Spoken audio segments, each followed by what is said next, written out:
नमस्कार मित्रों, जय माता दी। स्वागत है आप सभी का हमारे YouTube चैनल में। दोस्तों, आज की वीडियो आपके लिए बहुत ही खास और स्पेशल होगी क्योंकि आज हम बताएंगे अगले 24 घंटों में यानी कि 22 जून 2023 को आखिर क्या होगा। छुपा हुआ सांप किस तरह से सामने आने वाला है, पैर किस तरह से कांपने वाले हैं, क्योंकि अगले 24 घंटों में आपको किस तरह की सावधानियां रखनी हैं ये हम आपको बताएंगे। तो वीडियो बहुत खास है, महत्वपूर्ण है। प्लीज़ इसे लाइक ज़रूर करें, चैनल को सब्सक्राइब ज़रूर करें, बेल आइकन को प्रेस करें और वीडियो को शेयर करना बिल्कुल भी ना भूलें। तो चलिए दोस्तों, शुरुआत करेंगे। जल्दी से कमेंट सेक्शन में जय माता दी के जयकारे आप लगा दीजिए। देखिए, आज बताएंगे कि आखिर कैसा रहेगा 22 जून 2023 का समय अब आपके लिए। देखिए, सबसे पहले तो हम आपको बताएंगे कुछ खास और महत्वपूर्ण अनमोल विचार जो आने वाले समय के ग्रह गोचर और आपकी मानसिक स्थिति को ध्यान में रखते हुए बनाए गए। हम बताएंगे कि ये अनमोल विचार आपकी ज़िंदगी को किस तरह से प्रभावित करेंगे और इन्हें अगर आपने अपने जीवन में उतार लिया तो आपकी लाइफ में किस तरह का पॉजिटिव परिवर्तन आपको देखने को मिलेगा। इसके बाद एक महत्वपूर्ण प्रसंग हम आपको बताएंगे जो आने वाले समय में उसके द्वारा मिली गई सीख आपके बहुत काम आने वाली है। फिर बात करेंगे कि आपको क्या करना चाहिए, क्या नहीं करना चाहिए। शुरुआत करते हैं वीडियो की कुछ महत्वपूर्ण अनमोल विचारों के साथ। डर को जल्दी से जल्दी दूर कर दे, वरना डर हमें नुकसान पहुंचा सकता है। डर को दूर करेंगे तो बड़ी कामयाबी मिल सकती है। किसी सही काम को करने में डर लगता है तो उस डर को जल्दी से जल्दी दूर कर देना चाहिए। डर को दूर नहीं करेंगे तो काम में सफलता नहीं मिल पाएगी। इसके साथ ही हमें समय का भी ध्यान रखना चाहिए, क्योंकि धन ज़्यादा खर्च करने वाला निर्धन हो जाता है, लेकिन जो लोग समय बर्बाद करते हैं उनका जीवन बर्बाद हो सकता है। इसलिए धन से ज़्यादा कभी भी धन खर्च नहीं करना चाहिए, ज़रूरत से ज़्यादा, और समय भी कभी खर्च नहीं करना चाहिए। लक्ष्य हासिल करना चाहते हो तो दूसरों के काम नहीं बल्कि अपने काम पर ध्यान दें। दूसरों पर ध्यान दोगे तो आप लक्ष्य से भटक जाओगे और अपने काम में आपको सफलता नहीं मिलेगी। जल्दबाजी में किया गया भरोसा और बिना प्रयास के रखी गई उम्मीद दुख ही देती है। मुश्किल समय में धैर्य बनाए रखेंगे तो आपका लक्ष्य भी बहुत आसानी से पूरा होगा। जब हम किसी काम में आने वाली सभी बाधाओं को पार कर लेते हैं तो सफलता मिल जाती है। कठिनाइयों को दूर करने के बाद ही जीवन में सुख शांति आती है। व्यक्ति धन बर्बाद करता है तो निर्धन हो जाता है, लेकिन समय बर्बाद करने वाला व्यक्ति सब कुछ खो देता है। इसलिए जीवन में हमेशा समय की कद्र करें, समय को महत्व दें।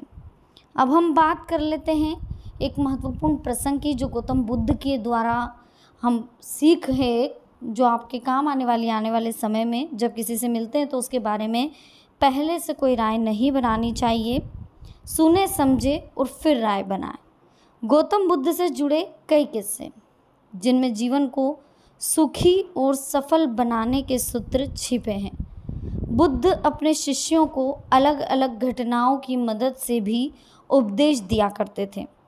उनका एक शिष्य ऐसा था जो किसी से ज़्यादा कुछ बोलता नहीं था, वह सिर्फ अपने काम पर ध्यान देता।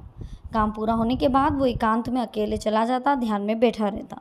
बुद्ध के अन्य शिष्य भी सभी मिलजुल कर उससे कहीं ना कहीं एक शिष्य मिलजुल कर सारे रहते थे, लेकिन वो एक अकेला था जो एकांत में रहता था। अन्य शिष्यों को लगने लगा कि ये तो घमंडी है, इस कारण हमसे बात नहीं करता। कुछ शिष्य बुद्ध से एकांत में रहने वाले शिष्य की शिकायत करने लगे। बुद्ध ने सोचा कि इतने सारे शिष्य हैं, कुछ लोगों का आपस में तालमेल नहीं बनता, इस वजह से शिकायत कर रहे हैं, एक दूसरे की बुराई कर रहे हैं। ऐसे ही कुछ शिष्य एकांत में रहने वाले शिष्य की बुराई कर रहे हैं। ऐसा सोचकर बुद्ध शिष्य की बातों पर ज़्यादा ध्यान नहीं देते। धीरे धीरे उस शिष्य की बुराई ज़्यादा होने लगी। बुद्ध के पास उस शिष्य की शिकायतें और ज़्यादा पहुंचने लगी। बुद्ध ने सोचा इस शिष्य से बात करनी होगी, उसके लिए इतनी शिकायत क्यों आ रही है। एक दिन बुद्ध ने एकांत में रहने वाले शिष्य से पूछा, तुम ऐसा क्यों करते हो, सभी लोग तुम्हारी शिकायत कर रहे हैं। उस शिष्य ने कहा, तथागत आपने घोषणा कर रखी कुछ दिनों में आप ये संसार छोड़ देंगे, तो मैंने ये तय किया कि जब तक आप यहाँ हैं मैं आपसे एकांत और मौन का महत्व समझ लूँ। आपके बाद मुझे इन बातों को कोई और कैसे समझाएगा। शिष्य की बातें सुनकर बुद्ध ने अन्य शिष्यों से कहा कि तुम सभी शिष्य की गलत शिकायत कर रहे हो। तुम लोगों ने इसे जाने बिना इसके बारे में अपनी गलत राय बना ली। तुमने देखा कुछ और समझा कुछ। तुम सभी की आदत है दूसरों को गलत तरीके से परखने की।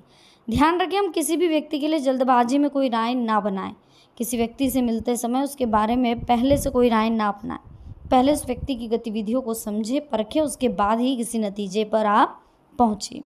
चलिए अब हम बात कर लेते हैं। इसमें तो हमने सीख मिली है हमें कि भाई कभी भी किसी व्यक्ति के बारे में जब तक जाने समझे परखे नहीं, तब तक उसके बारे में पहले से कोई धारणा नहीं बनानी, चाहे गलत या सही। पहले उसको समझें, सुने, उसके बाद जान लेते हैं आने वाला समय आपके लिए कैसा रहेगा, किन चीज़ों का आपको विशेष ध्यान रखना है। तो देखिए, खुशनुमा दिन व्यतीत होंगे। काफ़ी समय से चल रही व्यस्तता से राहत पाने के लिए रुचिपूर्ण कार्यों में समय व्यतीत होगा। कुछ प्रतिष्ठित लोगों के साथ मेल मुलाकात होगी। संपर्क दायरा विस्तृत होगा। व्यस्तता के बावजूद पारिवारिक जिम्मेदारियों को अनदेखा ना करें। बाहरी लोगों के साथ मेलजोल करते समय थोड़ा ध्यान रखें। आर्थिक मामलों पर ज़्यादा ध्यान देने की ज़रूरत है। जल्दबाजी में लिया फैसला नुकसान दे सकता है। मन मुताबिक तरीके से दिन बीतेगा। समस्या धीरे धीरे हल होगी। धार्मिक और आध्यात्मिक गतिविधियों में समय बीतेगा।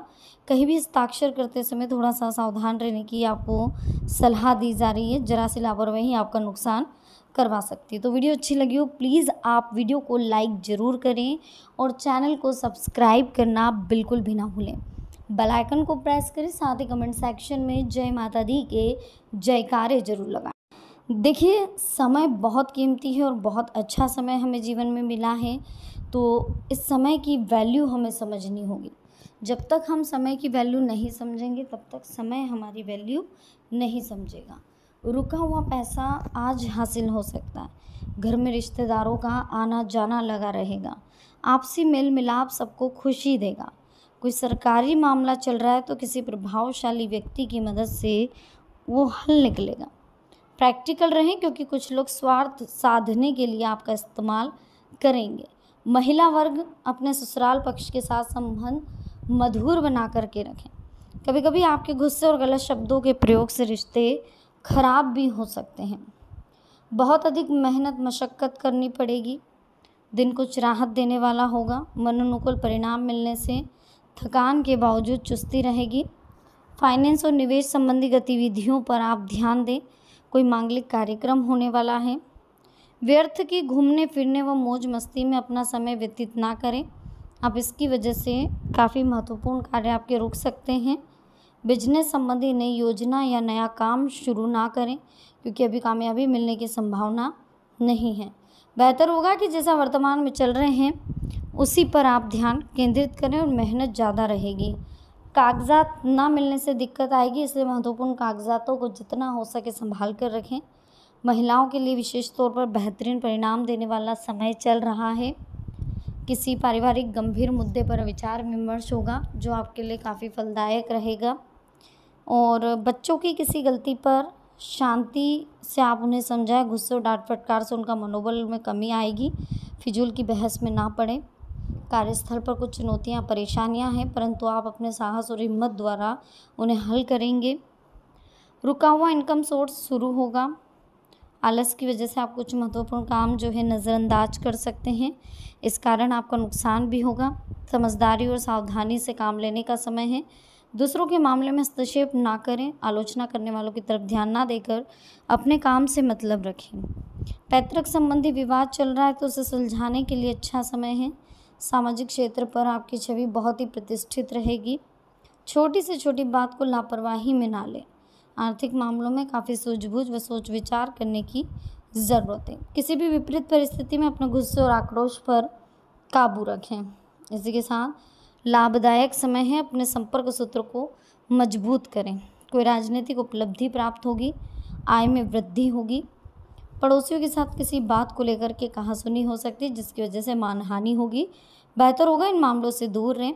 युवाओं को अपने कंपटीशन संबंधित तैयारियों में बहुत ज़्यादा मेहनत करनी पड़ेगी। लाभदायक ग्रह स्थिति बनी हुई है, व्यवसाय में बहुत बड़ा फ़ायदा होगा। वीडियो अच्छी लगी हो प्लीज़ लाइक करें, चैनल को सब्सक्राइब करें, बेल आइकन को प्रेस करें, वीडियो को शेयर करना ना भूलें। मिलते हैं नेक्स्ट वीडियो में। अभी के लिए आप सबको बहुत बहुत धन्यवाद। जय माता दी, हर हर महादेव।